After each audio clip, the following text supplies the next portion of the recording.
शंका नाही.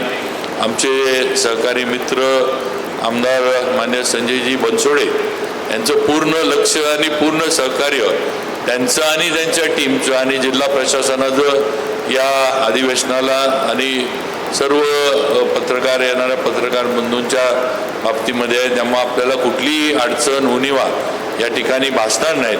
आणि जर काही याच्यामध्ये उणिवा राहिल्या तर नक्कीच त्या आपण सगळ्यांनी मोठ्या मनानं आम्हाला सगळ्यांना समजून घ्यावं ही विनंती सुद्धा या निमित्तानं आपल्या सर्वांना मी करू इच्छितो. आज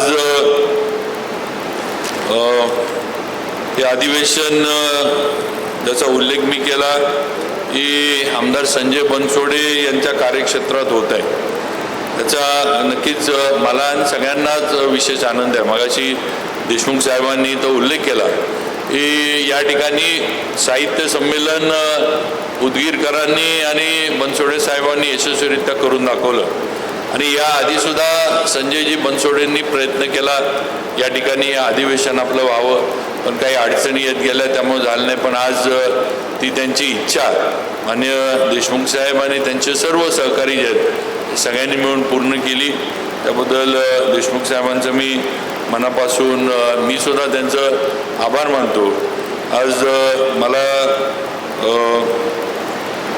या अधिवेशनाचं स्वागत अध्यक्ष केलं खरं म्हणजे महाराष्ट्राचे मुख्यमंत्री देवेंद्रजी या अधिवेशनाला येण्याचं त्यांनी निमंत्रण स्वीकारलं होतं. सध्या देशात चाललेल्या राज्यांच्या ज्या काही निवडणुका आहेत त्या निवडणुकीच्या प्रचारामध्ये पश्चिम बंगाल असेल, केरळ असेल किंवा अन्य राज्यांमध्ये त्यांचा प्रचार दौरा लागल्यामुळे ते येऊ शकले नाहीत. तर त्यांनी देशमुख साहेब आपल्याला जरी थोडी खंत वाटली असेल तरी मी आपल्याला त्यांच्या वतीनं सांगू इच्छितो की त्यांनी शुभेच्छा आणि सदिच्छाचा संदेश हा त्यांनी माझ्याकडे दिलेला आहे. आपल्याला सर्वांना त्यांच्या सदिच्छा शुभेच्छा आहेत. आणि नक्कीच जे प्रश्न आपण इथं मांडले मग आपला पत्रकारांचा हल्ला तर आपला जो आहे त्याचं नोटिफिकेशनचा असेल कायद्याचा, त्याचबरोबर पेन्शनच्या बाबतीमध्ये आपण काही विषय इथं मांडले, आरोग्याच्या बाबतीमध्ये जे आहेत हे सर्व विषय मी बाबासाहेब पाटील संजयजी नक्की आम्ही सगळेजण आपल्याबरोबर आहे आणि आपल्याबरोबर हे विषय शासन स्तरावर नेणं म्हणजे गेलेले आहेतच. पण ह्या विषयांच्या बाबतीमध्ये निर्णय व्हावा म्हणून आम्ही नक्की आपल्याबरोबर राहून प्रयत्न करू. त्याचबरोबर संजय बनसोडे साहेबांनी सुद्धा जो उदगीर जिल्हा व्हावा म्हणून इथं मागणी केली आहे त्यात राजेंद्र बाबूंनी एक गमतीत त्यांनी केलं की ते म्हणले राजे संजयजींना सांगा 2 वर्ष तरी मला पूर्ण जिल्ह्याचा पालकमंत्री राहू दे.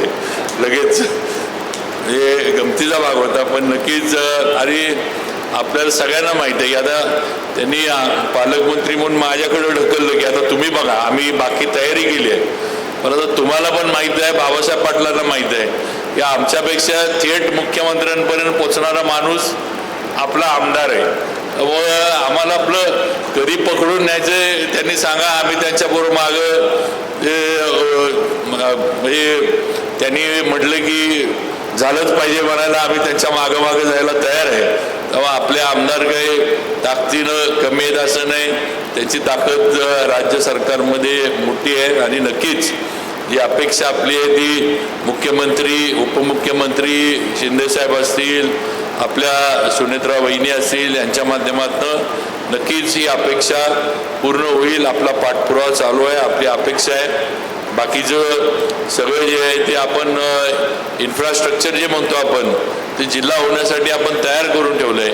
पण या बाबतीमध्ये सकारात्मक निर्णय हा होण्यासाठी आम्ही सर्वजण संजयजींच्या बरोबर आहोत आणि पुढं सुद्धा त्यांच्या बरोबर राहू. फक्त संजयजी एक माझी विनंती आहे की समजा तोपर्यंत मध्ये हे ज्यावेळेला निर्णय होईल त्यावेळेला मी जर मंत्री असलो तुमच्या पण जिल्ह्याचं पालकमंत्री मला घ्या, नाही तर मला सोडून द्यायला असं काही करू नका. नाहीतर मित्राला लगेच सोडून द्या जिल्हा झाला की असं काही करू नका. तर नक्कीच या मागणीसाठी आम्ही सगळेजण प्रयत्न करू हे सुद्धा या निमित्तानं सांगतो. आज असं बघितलं तर पत्रकार आणि राजकारणी हे भाषण करणं हे राजकीय सभेमध्ये भाषण करणं एक वेगळी गोष्ट आहे. पण पत्रकारांसमोर बऱ्यापैकी राजकीय लोक जे आहेत हे पत्रकार परिषदेतच बोलतात. कारण असं स्टेजवर उभा राहून वरनं आणखीन आपल्याला काही मार्गदर्शन करणं म्हणजे उद्या हरीश पाटणे माझी साताऱ्यात काय बातमी करल ह्याचा विचार पण मी करू शकत नाही. पण नक्कीच आज एक अतिशय ज्याचा उल्लेख हरीशने केला की हे अहोरात्र आपल्यासाठी ज्यांनी आपल्या सगळ्या समस्यांसाठी आपल्या प्रयत्नांसाठी जे झटत राहिले ते Deshmukh sir SM Deshmukh sir यांचं आज आपल्याला सगळ्यांना नेतृत्व मिळाले. आणि हरीश असेल किंवा त्यांच्यासारखे आपण सुद्धा सर्वजण जे आहेत त्यांच्या नेतृत्वामध्ये त्यांच्या मार्गदर्शनामध्ये आपण सगळे उभे राहिलो मोठे झालं आहे. मराठी पत्रकार परिषद ही त्या ह्याच्यामध्ये काम करते आणि एक नक्कीच प्रामाणिकपणे काम करणारं नेतृत्व माननीय देशमुख सरांचं आपल्याला मिळाले. त्यामुळं आपली सगळ्यांचीच वाटचाल ही चांगली राहील उज्ज्वल राहील ही मला नक्कीच मनापासून खात्री आहे. तसं बघितलं तर पत्रकारिता म्हणजे काय हे जर विचारायचं म्हटलं तर हा प्रश्न वरवर साधा वाटला तरी त्याचे उत्तर आपल्याला म्हणजे खोल ही वस्तुस्थिती आहे. बातमी देणं हे पत्रकारितेचं केवळ बाह्य रूप आहे, तो तिचा अंतरात्मा नाही. पत्रकारिता हा केवळ व्यवसाय नसून ती एक सामाजिक तपश्चर्या आहे आणि महाराष्ट्राने ही तपश्चर्या थोर महापुरुषांच्या विचारातून जगून दाखवली आहे ही वस्तुस्थिती आहे. या परंपरेची सुरुवात बहुआयामी बाळशास्त्री जांभेकर यांनी केली. त्यांनी दर्पण सुरू करून मराठी पत्रकारितेची मूर्तमेढ रोवली. समाज सुधारणेचा विचार सर्वसामान्यांपर्यंत पोहोचवण्यासाठी पत्रकारिता हेच सर्वोत्तम माध्यम आहे हे त्यांनी ओळखले होते. त्याचा वारसा पुढं लोकमान्य टिळकांनी समृद्ध केला. लोकमान्य टिळकांनी केसरी या माध्यमातून लेखणीला एक तलवारीची धार दिली. सरकारचे डोके ठिकाण्यावर आहे का हा त्यांनी विचारलेला प्रश्न आजही प्रत्येक सत्ताधाऱ्याला अंतर्मुख करणारा ठरतो. त्यांनी पत्रकारितेला सत्तेवरचा अंकुश बनवले. महात्मा फुले यांचा विचार प्रेरणेतून दीनबंधूंसारखं वृत्तपत्र उभा राहिले, बहुजनांचा आवाज बनले. हा इतिहास आपण सगळ्यांनी बघितलेला आहे. प्रबोधनकार ठाकरे यांनी पत्रकारितेला प्रबोधनाचा परिमाण दिला. समाजातील अनिष्ट रूढी आणि अंधश्रद्धेवर लेखणीचा प्रहार करत त्यांनी सांगितले की केवळ माहिती देणे पुरेसे नाही तर समाजाची वैचारिक साफसफाई करणे हे पत्रकाराचे आद्य कर्तव्य आहे. तसेच डॉक्टर बाबासाहेब आंबेडकरांचे योगदान अनन्य साधारण आहे. मूकनायक आणि बहिष्कृत भारत या माध्यमातून त्यांनी उपेक्षितांचं वेदनांची वाचा फोडली. समाजाची जागृती संघटन आणि आपल्या न्याय हक्कासाठी स्वतःचे माध्यम अत्यावश्यक आहे हा त्यांचा विचार आजही पत्रकारितेचा आधार आहे. ज्या समाजाकडे स्वतःचा आवाज मांडण्यासाठी स्वतःचे व्यासपीठ नसते तो समाज प्रगती करू शकत नाही. आजच्या पत्रकारांनी हाच वारसा पुढे नेण्याची गरज आहे. आचार्य आत्रे आणि हरिभाऊ निंबाळकर यांच्यासारख्या दिग्गजांनी या परिषदेचे नेतृत्व केले आहे. आज SM देशमुख आणि किरण नाईक यांच्या मार्गदर्शनाखाली ही परिषद पत्रकारांच्या हक्कासाठी अखंडपणे लढत आहे. पत्रकारांचा संरक्षणाचा कायदा याच संघटनेच्या पाठपुराव्यामुळे आणि मुख्यमंत्री देवेंद्रजी फडणवीस यांच्या कार्यकाळात झाला याचा नक्कीच मला आणि आपल्या सर्वांना त्याचा अभिमान वाटतो.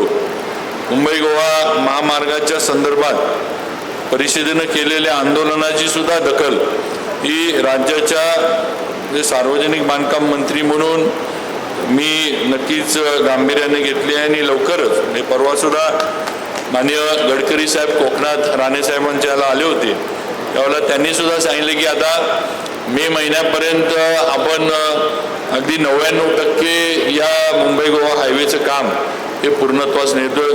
दुसरा, आज लातूरच्या पत्रकारांच्या बाबतीमध्ये मला एक उल्लेख करायचा आहे की आज जे सिव्हिल हॉस्पिटलचं भूमिपूजन आपण करतोय त्याच्यासाठी सुद्धा पत्रकारांनी जे आंदोलन केलं होतं त्याच्यामुळंच आज हे लातूरचं सिव्हिल हॉस्पिटल त्याला मूर्त रूप येते. मला वाटतं हा सुद्धा प्रश्न लातूरमधला अनेक वर्षाचा प्रलंबित होता आणि सिव्हिल हॉस्पिटल लवकर व्हावं म्हणून पत्रकारांनी जे आंदोलन केलं त्या सगळ्यामुळं या प्रश्नाला खऱ्या अर्थानं चालना मिळाली.